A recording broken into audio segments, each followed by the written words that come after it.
good to see you again, even though I can't see you. But we're ready for language, lesson 154. This is Thursday. And we are ready for page 274, lesson 154. What did we talk about yesterday? We talked about direct objects. A direct object is the first complement we talked about. A complement is a sentence completer. Look at the top of page 274. Look at the think back. You don't have to do anything, but you need to listen. Number one, a direct object is a noun or pronoun. Number two, a direct object comes after, comes after an action verb. It must come after an action verb. Number three, a direct object answers the question, what or whom, after the subject and verb. I can tell pretty quickly when I'm scoring your work if you ask the questions what or whom. If you didn't, it's very easy to find the wrong word. If you ask what or whom, it helps tremendously to find the direct object. These are hints. It's up to you whether to use them or not. But I promise, it will make your language easier if you ask what or whom when you find the direct object. Number four, a direct object can never be in a prepositional phrase. Never. You can't see these, well, maybe you can. Like a board about above across, after, against, along. A huge list of prepositional phrases. You can never find a direct object in a prepositional phrase. Let's go to think A. Have your pencils ready. Number one, or the instruction number one, underline the verb 2 times and the subject 1 time. Number two, write the direct object in the blank. Let's do it together. Think A. I didn't do that. Bummer. Okay, forget about this. I might do this next lesson because this is going to be a review. Okay, no problem. Think A. I finished my homework before dinner. I'm going to mark my prepositional phrases because it helps me take these words out. I don't have to worry about them. It helps so much, y'all, to find the prepositional phrases. Find your verb. Action verb. What's your action verb? Finished. What's your subject? Who finished? I finished.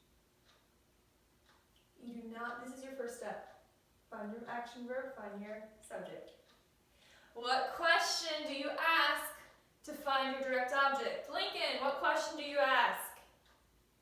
What or whom? I finished what? What word answers that question? Homework. So homework is your direct object. You write it on the blank. I finished what? Homework. Makes sense, y'all. If you would have said, I finished what? Dinner. That could have made sense. But dinner cannot be your direct object because it's inside a prepositional phrase. Number two. No man can serve 2 masters. So this is in the Bible. We're talking about like God and money, or I guess if you make something, if you put something above God, you can't serve both God and something else. You need to choose one of them. God is the correct answer. Okay, but number 2, no man can serve 2 masters. There's no prepositional phrases. What's your action verb? Connor, what's your action verb? Can serve. This is your verb phrase. This is your helping verb. Can serve. What's your subject? Who can serve? Man. Man is your subject. Man can serve. Carrie, what question do you ask to find a direct object? Who or what? Man can serve what? 2.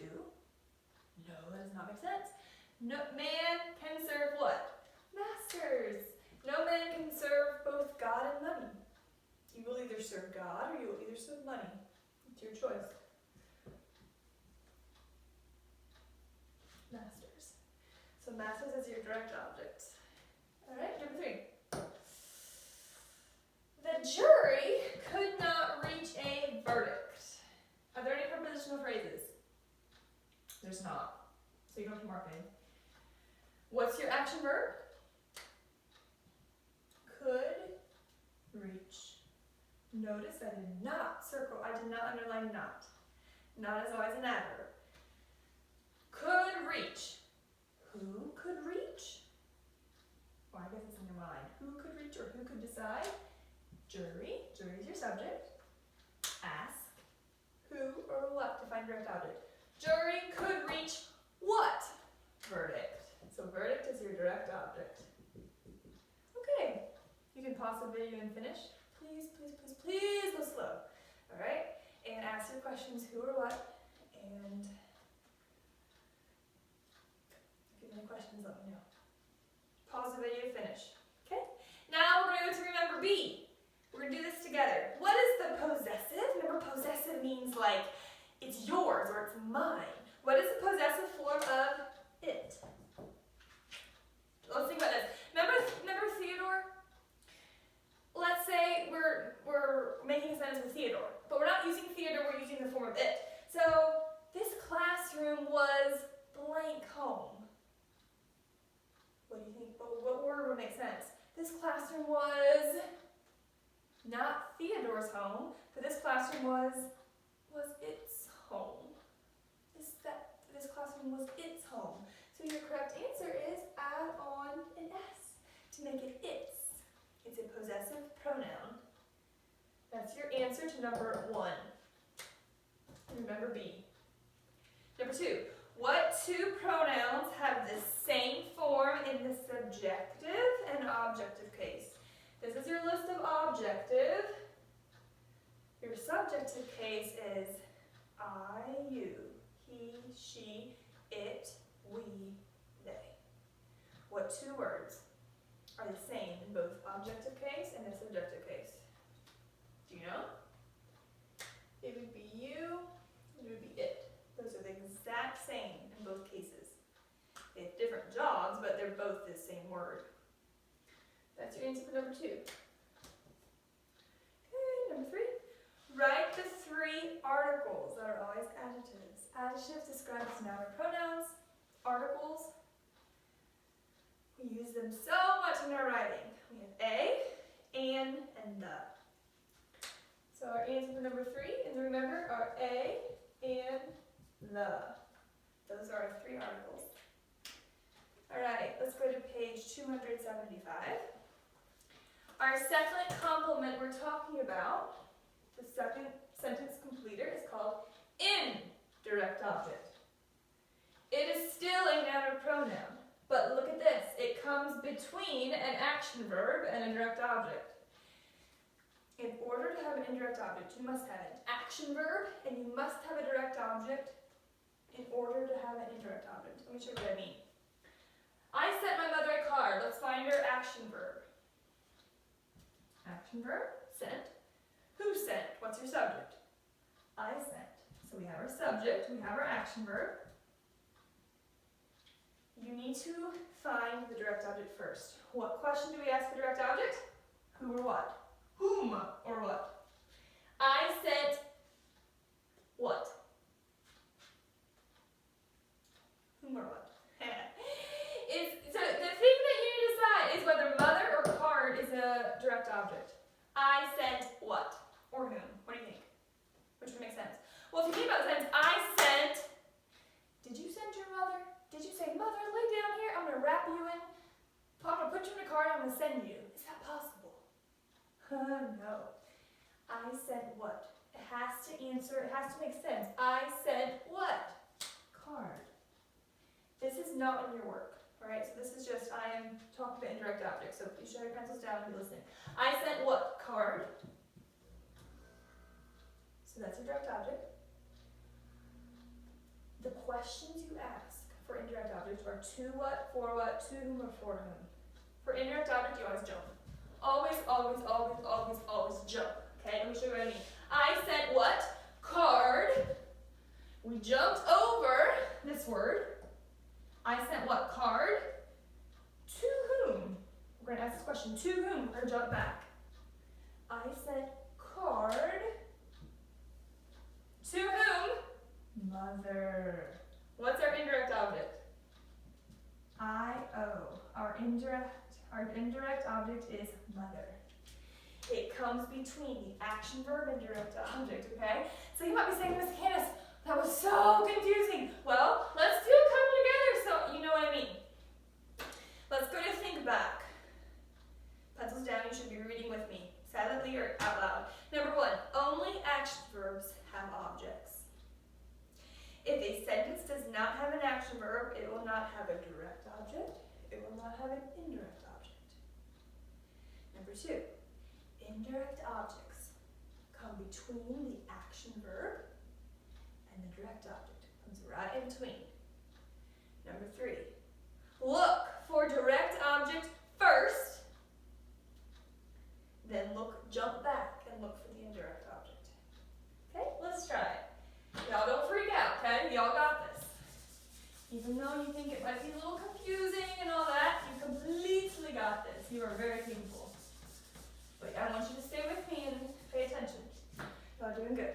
Okay, think A. Label the action verb AV, the subject S, the direct object DO, and the indirect object IO. The first one is done for you.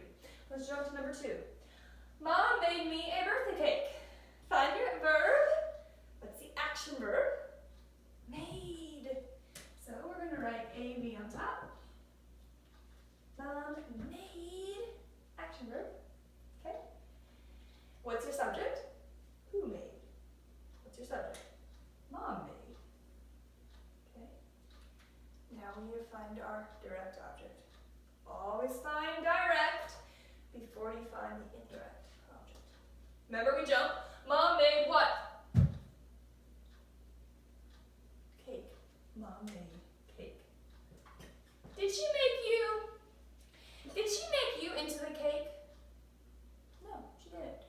So if you answer the question, if you put direct object above M-E, above me, you're saying that your mom made you into a cake. Okay? So that does not make sense. So remember, to find our direct object, mom made what? Cake. For whom? We ask a question for whom to find our indirect object. Mom made what? Cake. For whom? Me. Alright, so you're going to put an I-O above me. Because your indirect object is between action verb and direct object. It's right in between, like a sandwich. An indirect object is a delicious sandwich in between an action verb and a direct object. Okay? This is your answer number two. Number three. I'm out of breath from jumping. Do you owe him anything? Do you owe him anything? Find your action verb. Whew, look at this. Are there any more action verbs I'm missing? Allie, what action verb am I missing? I'm missing the helping verb. Do owe. Who does owe? Who? What is your subject? You. You is your subject. You do owe. Alright? Let's put this around. You do owe. Oh, I was a little confused about this one. Okay? You do owe. Remember we jump to find our direct object. You do owe what? What do you go? You owe anything. You owe anything you might. Yeah, you owe him. You owe anything. So, you owe what? It answers the question, what? Anything. Then you ask your indirect question. We jump back. To whom? Him. So this is our indirect object. Do you owe what? Anything. To whom? Him. Your indirect object is a nice sandwich between the action verb and direct object. Number four. Give the dog his dinner. It's a command or a request. What's your action verb? Give. Who give? What's your subject? For those who said you would be incorrect. You would be correct. That's an imperative sentence. You give what? Jump. You give what? Dinner. To whom? We ask the question to whom to find our indirect object. So we jump back. Give the dog dog. You do not give dog, okay? You give dinner to the dog. So, your indirect object is a nice sandwich. Oh, I did this wrong. Shouldn't be like that. Okay? Subject, action verb, indirect object, direct object. Number 5 is the last one we're doing together. I'm hoping it's making sense. Hopefully you can see. Okay? Number 5, bring me your test papers. If you'd be back in school, I'd say, please bring me your test papers. What's your action verb? Bring. Who bring? Who am I talking to? I'm talking to you. Okay, so it's an imperative sentence again. So write your understood subject. You bring what? Jump. You bring test papers. You just bring papers. Test is an adjective describing papers. Okay? To whom? Jump back for indirect object. Me. You bring what? Papers. To whom? Me. When you're finished, you can pause this video and finish. When you're finished with this section, your indirect object must always be in between. Must be a nice sandwich between your action verb and your direct object. You ask the questions to what, for what, to whom, or for whom. Alright. Finish that section by yourself. At the bottom where it says go back, you can get your pencil and nicely cross over it. We're not going to do the go back.